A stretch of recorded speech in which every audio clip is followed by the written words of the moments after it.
네, 안녕하세요. 오늘 그 발제를 맡게 된 심상용입니다. 오늘 그 제목은 그 형상미술 그 쟁점과 가능성 그렇게 했고요. 예, 그래서 그 뭐 그 한참 이제 2차 대전 끝나고 추상과 구상의 그런 그 갈등 또는 어쨌든 예술적 충돌이 첨예할 때 아마 여러분들이 기억을 하시리라고 생각하는데요. 그 어떤 형상성이 지니고 있는 그 일루전이라고 하는 원죄, 그리고 그것으로 인해서 어쨌든 실제를 다루기에는 적절하지 않은 그 표현 기제일 것이다라는 그런 그 딱지들을 우리가 떠올리게 됩니다.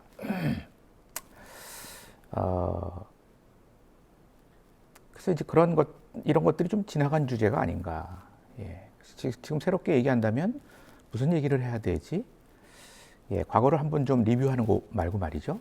그런 생각을 하게 됐습니다.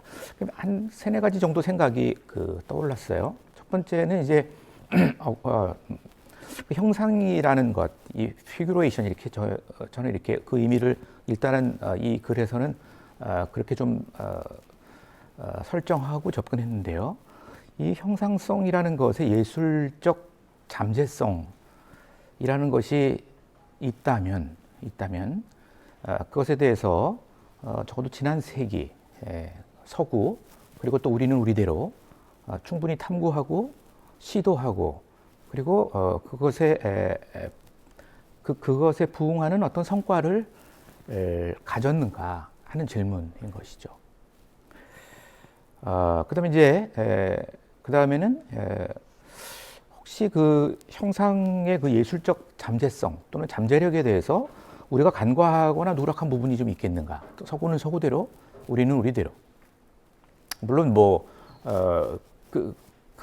그것이 이렇게 칼로 양분될 수 없는 어떤 많은 그 접촉면들이 있다는 것을 아마 잘 아시리라고 생각을 합니다만, 예, 그래서 이제 만일 있다면 뭔가 우리가 그 형상성이 가지고 있는 미적 가치 또는 의미, 잠재성, 아직 다 경작되지 않은, 아직은 다 파헤쳐지지 않은 광맥 같은 어떤 그런 것들이 있겠는가? 그런 것들을 우리가 지나쳤다면 왜 우리가 지나쳤겠는가? 아니면 그 누락의 원인이 무엇이었겠는가? 하는 질문이 또 생겼습니다. 그래서 일단 이제 이것이 이제 오늘 제가 이야기하게 될 글의 구성이자 내용이 되겠습니다만 지나간 주제로서가 아니라 그 가능성, 아직 경작되지 않았을지도 모를 그 가능성을 논하기 위해서 그런 목적을 가지고 이전의 형상미술의 그 쟁점화되었던 몇몇 지점들을 좀 되짚어보자. 그런 의미를 가지고 있습니다. 크게 보면 여기서는 아주 체계적이고 심화된 연구에는 미치지 못하지만 추상과 구상의 쟁점, 잠시 전에 제가 언급했던 그 다음에 이제 영미권 팝아트에서 뉴 페인팅으로 이어지는 일련의 그 형상성에 굉장히 천착했던 그런 그 미술의 흐름을 좀 살펴보면서 거기서 뭔가 좀 어떤 힌트를 좀 얻자. 그리고 이제 마지막으로 80년대 한국의 민중미술 이 세 가지를 아주 간략하게 그렇게 살펴보는 것으로 오늘 그 발표가 될 것 같습니다. 네, 먼저 추상 미술에 대한 좀 이렇게 지금 새삼스럽게 생각하면 그 논쟁이 그렇게 첨예하게 다가오지는 않는데요. 좀 기억을 되살리면서 우리가 생각을 해보면 다시 그 시간 속으로 좀 들어가면 충분히 어떤 그 의미 있는 교훈적인 그런 기억입니다. 추상 미술은 그린버그 같은 이론가에 의해서 부단히 20세기의 쾌거, 20세기는 정말 대단한 시대다. 그렇게 예찬되어 왔습니다. 왜냐하면 추상,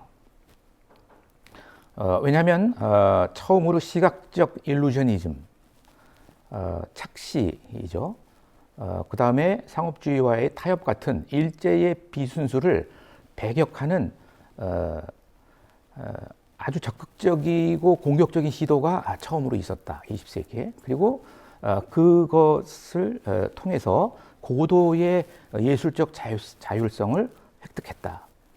이런 얘기들이요. 예. 그리고 그런 전망 안에서 이렇게 인식했기 때문에 이런 인식 안에서 형상성 또는 형상 미술은 뭔가 그 아주 미숙한, 그러니까 그 보이지 않는 실제 정신적인 것들을 간파하기에는 뭔가 이제 결함이 좀 있는 그런 그 표현 기제로 간주되었다는 것은 뭐 사실 어떻게 보면 당연한 자연스러운 일이었던 것 같습니다. 하지만 일단 이 추상의 시간이 흐르는 동안 우리가 접했었던 그런 그 선언들, 해방, 뭐 영혼의 자유, 뭐 창조적 미래, 이런 것들에도 불구하고 그것들이 의미하는 바는 여전히 모호했고, 이것들이 처음으로 아주 본격적으로 저항에 부딪히는 그 시절 뿐만이 아니라 오늘날에도 여전히 추상은 그것이 무엇을 의미하는가가 여전히 모호하다. 예. 그리고 그래서 우리가 아렌트의 이러한 그 하나의 그 대꾸들을 떠올리게 되는 겁니다. 예술의 특성은 언제나 어떤 구체화의 과정이다. 그러니까 그것이 우리가 어떤 것들에 관한 것인지 구체화되지 않는다면 그것은 뭔가 예술로서 충분히 진전된 것이라고 볼 수 없다. 이런 그 생각들, 아렌트의 생각들을 떠올리게 되는 것입니다. 두 번의 전쟁을 치르면서 추상이라는 어두운 터널이 더 이상 길어져서는 안 된다는 각성이 전후 세대 작가들 사이에서 확산되었죠. 그러니까 한 50년대 중후반 이후겠습니다. 그리고 모두 제각각 크리슈나, 선, 젠, 무의식 같은 정신적 도구 하나씩 들고 나와서는 자신이야말로 진정한 정신적 조류를 계승하는 것처럼 구는 것에도 염증이 느껴졌습니다. 방법이 곧 내용이고, 왜냐하면 방법을 떠난 내용에 대해서는 우리가 잘 파악할 수 없기 때문에 그것이 어떤 것이라 할지라도 그것은 여전히 이제 안개에 좀 가려져 있고요. 표면이 영혼, 뭔가 굉장히 정신적이고 숭고한 어떤 것들에 대해서 이야기하는데 그 모든 것들은 암호화된 표면을 통해서 우리가 인식해야만 하는 것이에요. 그게 사실 쉬운 문제가 아니었죠. 내용은 허세로 가득 차 있다. 이것은 좀 표현으로서는 좀 그럴 수도 있겠습니다만은 어쨌든 이런 것으로부터 빠져나오는 것이 1950년대, 60년대, 70년대로 이어지면서 하나의 시대 정신이 되었습니다. 이들은 추상적 진실이나 진실의 추상성이나 이런 것들에 다가서기 위해서는 어쨌든 더 구체적이어야 하고 더 관념적이기 위해서는 더 감각적이어야 한다는 니체의 교훈을 결과적으로 따랐습니다.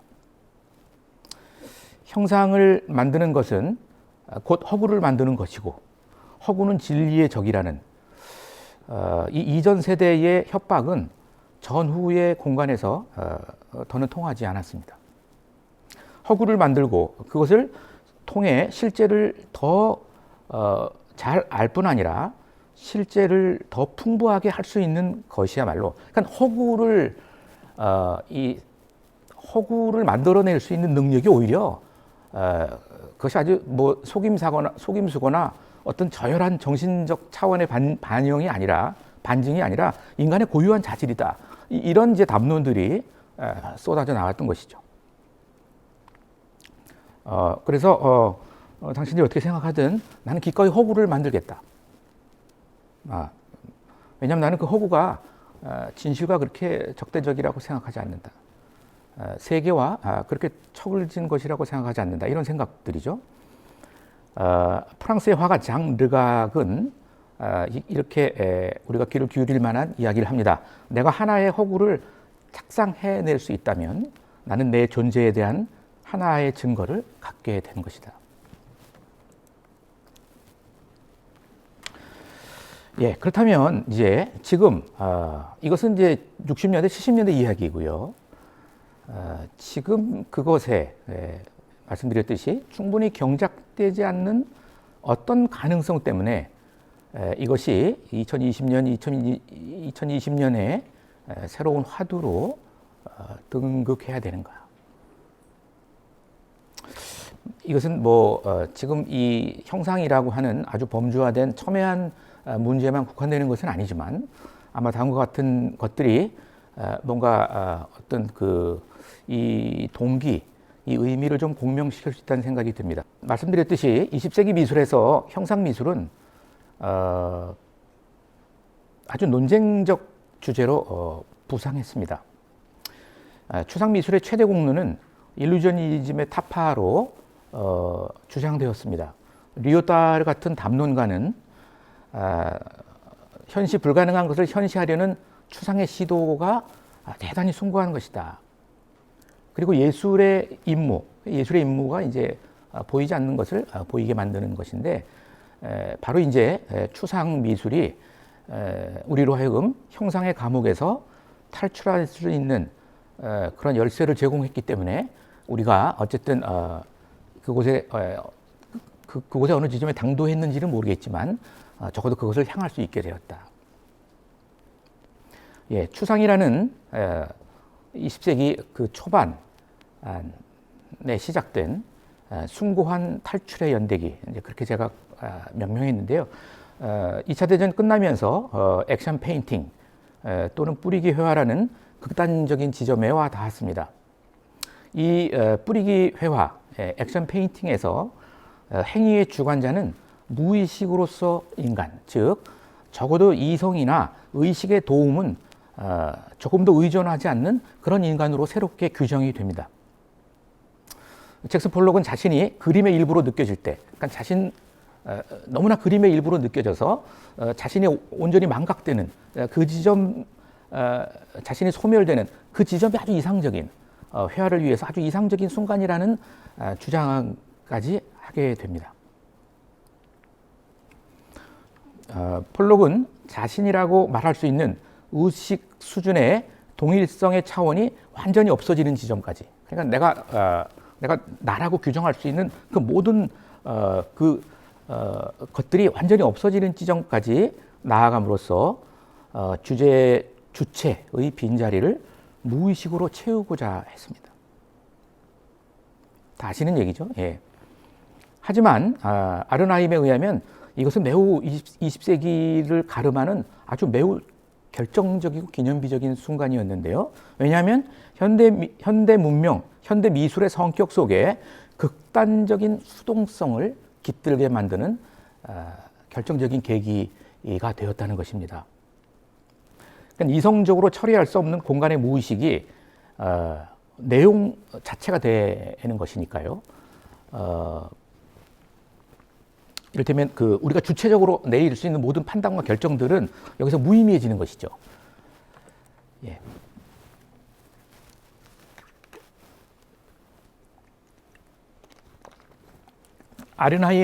루돌프 아르나임에 의하면 이 극단적 수동성은 예술 창작 주체에게 부정적인 영향을 미치는데요.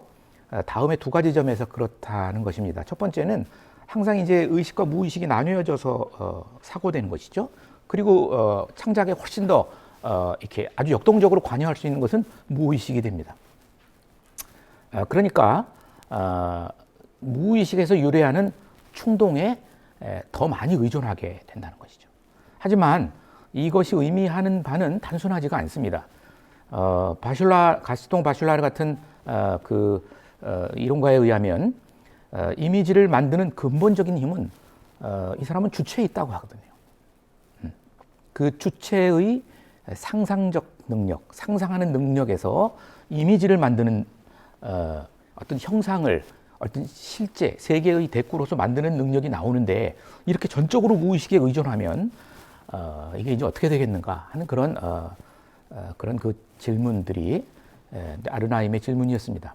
아르나임은 그 폴록의 그 넘버 원이라는 작품을 구체적으로 예시하면서요, 이 무의식 의존하는 예술, 무의식에 의존하는 추상 미술의 역설적인 결과에 대해서 설명하고자 합니다. 그에 의하면 그 이 잭슨 폴록의 그 이 액션 페인팅의 표면을 구성하고 있는 것은 그 단위의 수나 크기가 시지각의 범위를 벗어나 있기 때문이 아니라 그들 단위가 이해 가능한 형에 적합하지 않기 때문에, 그러니까 그것이 무엇인지 우리가 이해할 수 없다는 것. 이해하기에는 너무나 부적절한 하나의 현상, 이 대상이기 때문에 우리는 그것을 하나의 짜임새로만 지각하게 된다는 것입니다. 그것에선 일종의 분자와 같은 분말, 분말이 사방에 뿌려져 있다는 것 외에는 아무런 사건이 일어나지 않는다. 그래서 이러한 그 추론 끝에 아르나임은 이 잭슨 폴록의 그 액션 페인팅이 결국 내용을, 그 이전에 오랫동안 예술이 추구해왔던 내용을 지각적 구조라는 빈약한 추출물로 바꿔버렸다고 이야기합니다. 결국은 조금 덜하거나 더한 얇은 막만 남았다는 것이죠. 그것으로는 다양한 유형의 삶과 생활의 경험으로부터 어떤 질적인 풍부함을 지닌 전체적 통일성을 우리가 유추해낼 수 없다는 것입니다.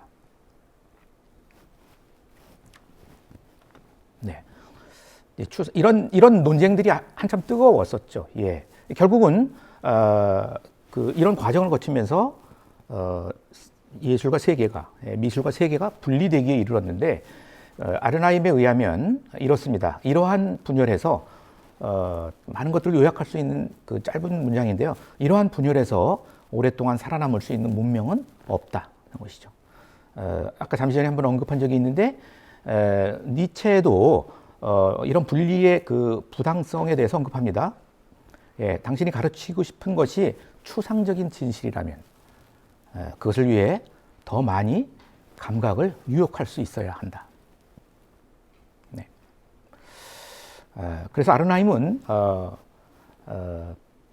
이것을 이러한 이 빈곤화, 이 미술의 그 빈곤화를 극복하기 위한 대안들이, 교육적인 대안들에 대해서 언급하면서 현실적으로 그런 대안 집단, 대안적인 담론, 그런 것들이 존재하지 않는 것에 대해서 아쉬워합니다. 시대에 대한 부흥으로서 영미권의 팝아트가 미술장 안으로 들어오는 형상들의 창구를 자처했죠. 역시 우리가 잘 알고 있는 바입니다. 캠벨숲, 코카콜라, 성모 마리아, 맥도날드 햄버거, 어쨌든 이 예술로는 일상품들에 대한 예찬으로 시종 일관했습니다. 여기서 나폴레옹 황제나 콘 아이스크림 사이의 구분 따위는 즉각 폐기되어 마땅했죠. 전례 없는 초민주적 형상미술의 시대가 갑작스럽게 도래한 것입니다. 그럼에도 불구하고 적어도 이 영미권의 팝아트에만 보자면 모든 형상들에게 문호가 개봉된 것은 아니었습니다. 대중시대의 성물, 예술적 성물이 되는 특권은 예를 들자면 인물로는 마릴린 먼로, 엘비스 프레슬리, 존 F 케네디, 마오쩌둥 같은 유명 인사들, 그리고 사물로는 대중의 관심과 감각에 부응하는 것, 주로 백화점과 슈퍼마켓에서 만나는, 그러니까 전쟁의 후유증, 사회적 연대의 파괴를 심하게 앓고 있는 전후 세계로부터 안전하게 격리되어 있는 것들이었습니다. 어렵게 일상과 생활로 복귀했지만 이들에게 있어 일상은 자동화된 공장에서 생산된 것들로 구성된 일상이었고, 이들이 의미하는 소통은 상품으로 둘러싼 선전과 소비가 그 중심이 되는 그런 소통이었습니다. 뉴 페인팅, 적어도 형상성의 맥락에서 보면 그러한 흐름이 70년대 중후반, 80년대로 오면서 뉴 페인팅이라는 하나의 그 스펙트럼이 더 넓어진 흐름으로 이어집니다. 80년대 뉴 페인팅으로 이어지면서 이제 미술은 바야흐로 마치 블랙 프라이데이 행사가 펼쳐지는 백화점과 같은 것이 된 것 같은 인상이었습니다. 유럽의 형상 미술에서도 물론 그 뉘앙스가 뭐 적지 않게 다르긴 하지만 주로 많이 등장하는 것은 역사나 사회의 골치 아픈 문제들이 아니라 지금 이곳에서 빠르게 변해가는 것들의 이미지였습니다. 형상이었죠. 특히 그 프랑스를 중심으로 해서 몇몇 작품들을 좀 언급했던 그 에미 블랑샤르, 장미셸 알베롤라, 호베르 꼼바스, 그 다음에 네, 주로 이제 이것도 이제 블랑샤르라는 작가 것이고요. 이런 식의 형상들이 80년대 이후부터 특히 이제 80년대로 들어서면서 아주 적극적으로 등장하게 되는 모습을 볼 수 있습니다. 네, 이 부분은 좀 이제 하고 넘어가야 되겠네요. 이 폴 아덴이라는 사람인데요. 아주 이 광고 전문가입니다. 광고 전문가. 그 찰스 사치라는 그 찰스 사치가 운영하는 그 광고 회사에서 이제 크리에이티브 디렉터를 지내기도 했던 이 폴 아덴이라는 그리고 이제 굉장히 미술에 대한 아주 조예가 깊기도 한 그런 사람입니다. 아덴을 빌자면 그러니까 초기의 그 격렬한 분위기는 좀 급속도로 완화되면서 적어도 80년대로 왔을 때는 마치 선전의 시대가 도래한 것 같았다는 것입니다. 모든 것이 선전의 대상이 되고 더 많이 선전된 것이 생존되는 시대. 예술의 경우도 이런 물결을 타는 데 있어서는 크게 다르지 않았습니다. 충분히 선전된 것들, 잠시 전의 표현에 의하면 유명세를 탄 것들, 그런 그 형상, 이미지들에 한정적으로 미술관의 문지방을 넘나드는 특권이 부여되었습니다. 이때 비관주의라는 위장용 망토를 슬쩍 거치는 것이 선전의 대상이 되는데 좀 유리했는데요. 프랑스의 작가 베르트랑 라비에는 이렇게 좀 아주 시니컬하게 이야기합니다. 프랑스에서 지식인인 척하려면 비관주의자가 되어야 할 필요가 있다. 예, 아도르노는 시대 정신을 한 시대의 진실한 순간과 직면하는 것으로 정의했습니다. 예, 전후 형상 미술의 큰 흐름은 아도르노가 이야기한 진실한 순간을 햄버거나 초코파이, 비키니를 적용한 글래머의 소비로 대체한 것처럼 보였습니다. 예, 자아의 의식 활동은 눈과 입과 성기의 감각적 경험으로 대체되었습니다. 잭슨 폴록의 추상표현주의가 회화를 지각적 구조라는 빈약한 추출물로 퇴행시켰다면 이 흐름은 세계를 감각적으로 즐길 만한 익명의 이미지들로 가득 차 있는 덧없는 창고로 만들어버린 것처럼 보이기도 했습니다. 예, 이러한 반성들도 뭐 그다지 낯선 것은 아니죠. 네. 그래서 이러한 것, 추상 표현주의건 팝이건 뉴 페인팅이건 자유구상이건 이런 것들이 예술 실험들의 오랜 발전 과정의 한 유익한 단계로서 모두가 의미 있고 그런 의미에서 하나의 동의를 표할 만한 것이지만 그럼에도 한 작품, 한 예술가의 전체적 표현이 우리가 알고 있는 현실을 올바로 내포하고 있는지 또는 내포하려고 하는 지난한 노력이 그 안에 반영되어 있는지 이들 형태의 기본이 되고 있는 인간 경험이 얼마나 풍부하고 얼마나 내용이 있는 것인지 하고는 별개의 것입니다. 중요한 것은 형상이나 형상 미술의 재소환이 그것을 과거의 기억을 그냥 소환하는 것이 아니라 세계의 상상적 재현, 재구성을 통해서 세계와 삶의 경험을 고양시키는, 어쩌면 이제까지와는 전향적인 방식으로 그런 것으로서의 제가 이제 이런 얘기를 하다가 표지자라는 그 개념이 참 훌륭하다는 생각을 했는데요. 그 얘기를 나중에 아마 좀 하게 되면 그 토론 시간에 잠깐 좀 부연하도록 하겠습니다. 네, 민중미술에 대해서 이야기하겠습니다. 1980년대 한국의 민중미술도 정치 사회적 의식에서 추동되었고 자본주의 체제의 폐쇄와 독재 정치에 대항하는 당시의 민주화 운동과의 연관 속에서 자신의 예술적 실천을 규정했습니다. 민중미술이 주체적 탈식민지적 관점으로 스스로를 조직화, 이념화하는 과정에서, 하지만 이 과정에서도 우려스러운 예술적 억압이 동반되었습니다.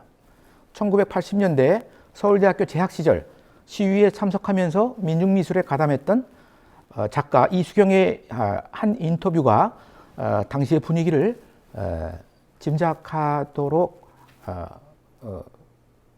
합니다. 이수경의 인터뷰입니다. 미술대학의 다른 작가들과 함께 반정부 성향의 걸개 그림을 그렸으나 그녀의 그림은 지나치게 미학적이라는 이유로 질책을 받았다. 그녀는 정치적 메시지를 담은 예술작품을 만들어야 한다는 압박감 때문에 예술을 위한 예술을 자유롭게 추구할 수 없다고 느꼈다. 그저 아름다운 작품을 만들고 싶었을 뿐이었지만 죄책감 없이 그렇게 할 수 있었던 건 한참 뒤에나 가능해졌다. 어쨌든 이 책을 쓴 저자에 의하면 그 때문인지 그 이후에 이 작가, 이 인터뷰에 응했던 작가의 작품은 매우 다원주의적 성향의 것으로 바뀌었다고 합니다. 80년대를 지나면서 민중미술은 더욱 조직화되면서 화단 전반으로 퍼져나갔고 정치적 운동권에까지 하나의 도구화된 것으로서 보급되었습니다. 이러한 이념적 색인과의 결부로 인해 민중미술의 형상성 담론은 미학적 심화로 나아가는 데 큰 한계를 지닌 것이 되었습니다.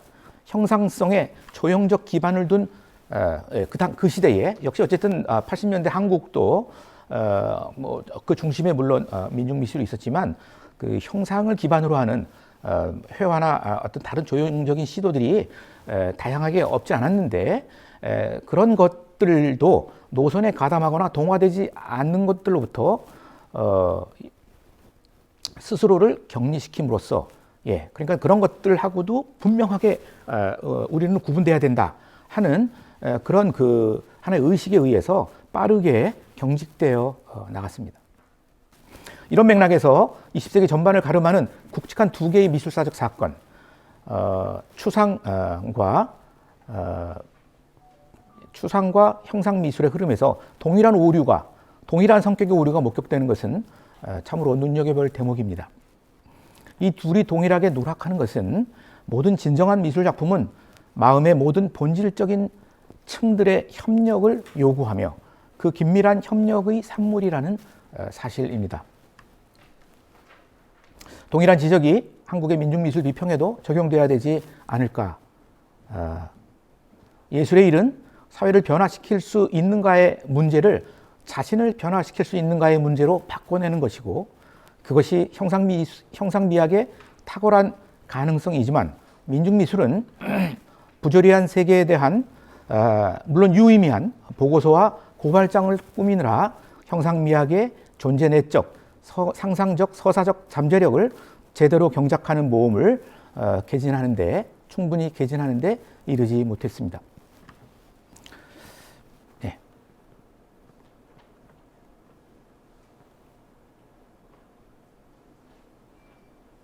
사회적 변화가 우리가 원하는 것이라면 더더욱 상상적으로 사고하고 사고하는 자아의 긴밀한 개입이 필요합니다.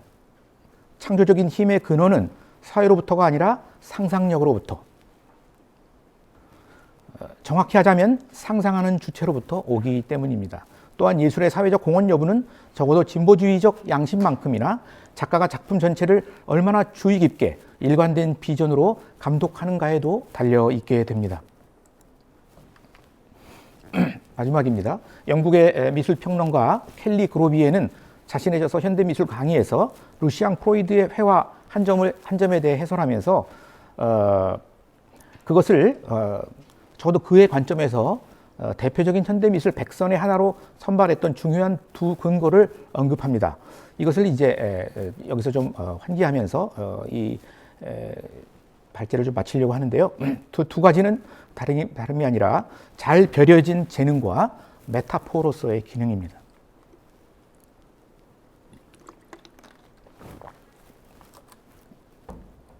형상미학의 미덕은, 가능성은 이 두 가지, 곧 훈련과 세계에 대한 해석적 태도의 수준을 드러내는 것에 의해, 감추는 것에 의해서가 아니라 드러내는 것에 의해, 그리고 그 둘의 상호작용의 밀도와 질에 의해, 예컨대 예술이란 무엇인가나 예술이 아닌 것은 무엇인가와 같은 논쟁을 위한 논쟁의 소모적인 공허함이 쉽게 자리 잡지 못하도록 하는 것에 있습니다. 형상미술에선 재능을 잘 벼리는 것, 그리고 세계에 대한 해석적 깊이와 그 시각화의 질의 결핍을 어떤 직업적 전행에 의해 부풀리거나 은폐하는 것이 매우 어려운 일이 됩니다. 이것이 지난 수천 년 동안 형상미술이 떠안아왔던 무거운 짐이자 현대미술의 많은 경우들이 형상을 등지고 추상으로 이전했거나 여전히 사진 이미지로 넘어가고 있기도 한 이유일 것입니다. 네, 여기까지 마치도록 하겠습니다. 예, 나머지 부분은 토론 때 부연할 수 있도록 그렇게 하겠습니다. 감사합니다.